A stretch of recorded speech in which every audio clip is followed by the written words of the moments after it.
Coupable d'avoir causé un accident mortel, quelle sentence attend Kevin Montigny et à quel genre de hausse de taxes doivent s'attendre les citoyens de certaines villes de la région? Voilà les questions qu'on s'est posées pour vous.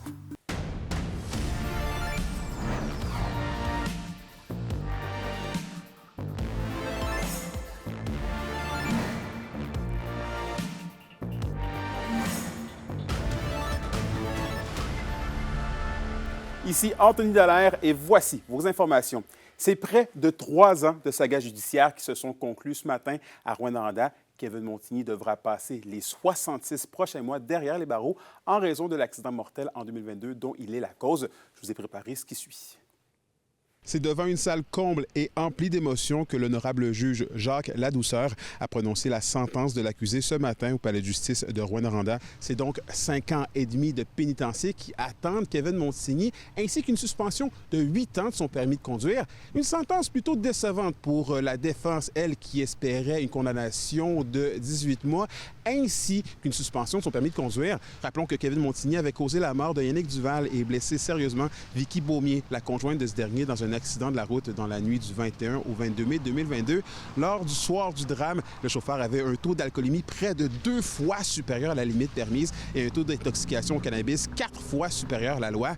Entre larmes et soulagement exprimés par la famille des 2 victimes, le juge Ladouceur a rappelé quelques faits aggravants qui ont influencé sa décision, notamment le fait que Kevin Montigny n'était pas à sa première offense grave au code de la route, également que ce dernier avait décidé consciemment de prendre son véhicule avec les facultés affaiblies malgré les mises en garde de sa conjointe de l'époque. Le juge Ladouceur a aussi avancé certains facteurs atténuants, comme le fait que l'accusé avait enregistré un plaidoyer de culpabilité, le fait que ce dernier éprouvait des remords et qu'il devrait vivre avec les séquelles psychologiques et physiques de ses actes pour le reste de ses jours. À la suite du rendu de la sentence, le juge s'est adressé directement à l'accusé pour lui signifier l'aspect dramatique de son crime et des impacts de ce dernier.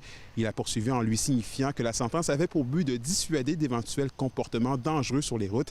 Il a terminé en lui disant que la meilleure façon de respecter les victimes, c'est de faire en sorte de ne pas répéter ces mêmes erreurs. En pleurs, Kevin Montigny a acquiescé aux demandes du juge Ladouceur avant d'être escorté par 2 constables spéciaux à l'extérieur de la salle d'audience. Kevin Montigny qui aura amplement le temps de réfléchir à la gravité de ses actes, lui qui, je le rappelle, devra passer 5 ans et demi derrière les barreaux.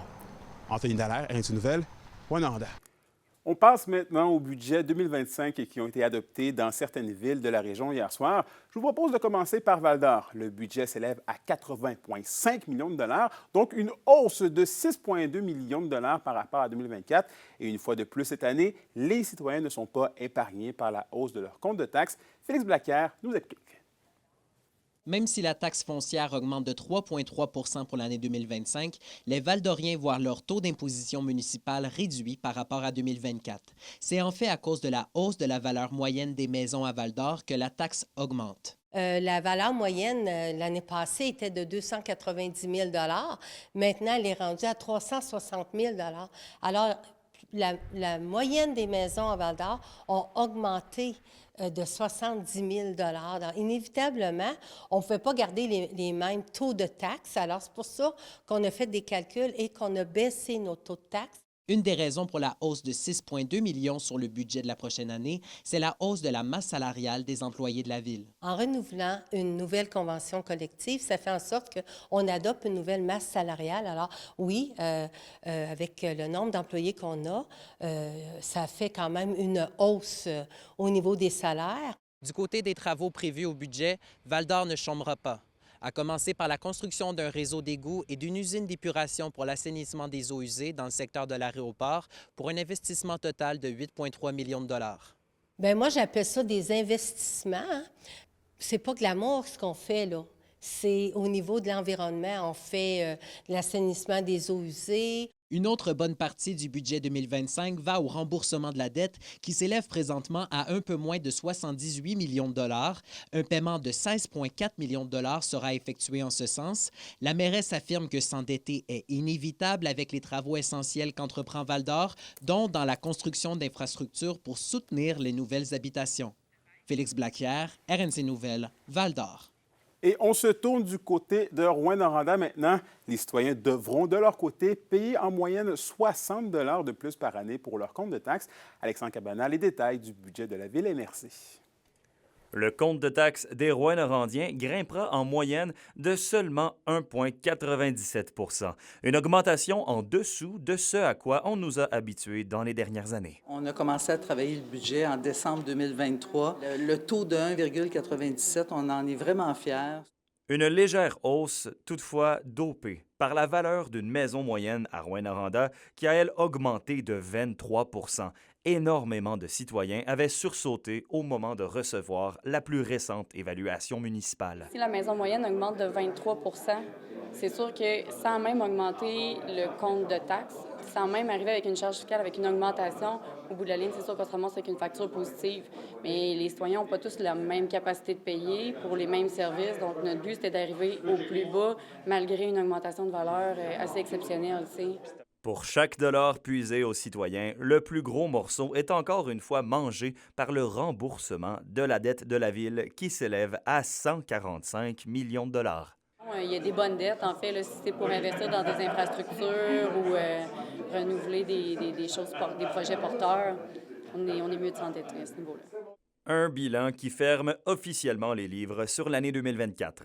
La mairesse dresse un regard positif sur le travail accompli cette année. Il y a eu de nombreux défis, des enjeux importants, mais on a tellement de belles réalisations qu'on pense au projet de Parc régional Kekeko qui avance, qu'on parle des jeux aquatiques à Nicoya, le transport en commun gratuit. C'est donc avec le plus grand budget de la région, un peu plus de 118 millions de dollars, que Rouyn-Noranda met le cap sur 2025. Une année où le travail sur le plan climat et sur l'adaptation au changement climatique sera mis de l'avant. Alexandre Cabana, RNC Nouvelles, à Rouyn-Noranda. Et au culturel, le chanteur country Dave Finlay débarque au Théâtre du Cuivre ce soir avec un spectacle acoustique. L'artiste a charmé les États-Unis tout d'abord en 2013 dans l'émission America's Got Talent, oui, on a fini par le dire, où il s'est rendu à l'étape des demi-finales, puis de la 15e édition de The Voice, où il a terminé dans les 10 premiers. Oui, il fera le tour de la région cette semaine. Vous pourrez le voir à Amos, Val-d'Or et Ville-Marie. Je vous laisse écouter les commentaires de Dave Finlay. I'm a country, soul, R&B storyteller. I do a lot of songs that'll make you laugh and make you cry. Like it's a journey. It's fun. They're gonna have originals and covers and a lot of jokes and a lot of stories. And I just know how much the Quebec community loves comedy. So I try to incorporate a little bit of my life, which is kind of funny, into my show because I just want people to, if they're only gonna see me one time, I want them to get to know me. Et on se reprend avec le sport, puisque c'est au tour du défenseur Benjamin Cossette-Ayotte des Foreurs de Val-d'Or de faire partie de l'équipe de la semaine de la LHJMQ en 2 parties. La semaine dernière, il a marqué un but, en plus d'obtenir une mention d'aide avec un différentiel de +4. C'est d'ailleurs lui qui a obtenu la 3e étoile lors de la victoire de Val-d'Or contre les Cataractes de Shawinigan samedi soir.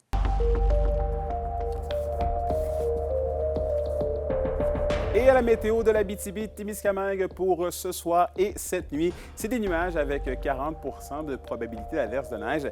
Des minimums entre -5 et -6 degrés Celsius sont à prévoir. Pour la journée de demain, on prévoit une accumulation de 2 cm de neige pour tous les secteurs et les maximums devraient osciller entre -3 et -4 degrés Celsius. Et finalement, en aperçu pour jeudi, c'est du soleil avec des maximums entre -15 et -16 degrés Celsius. Et voilà, c'était vos informations régionales. Merci encore une fois d'avoir été des nôtres. Nous, on se dit bien évidemment à demain pour la suite des choses. D'ici là, prenez soin de vous.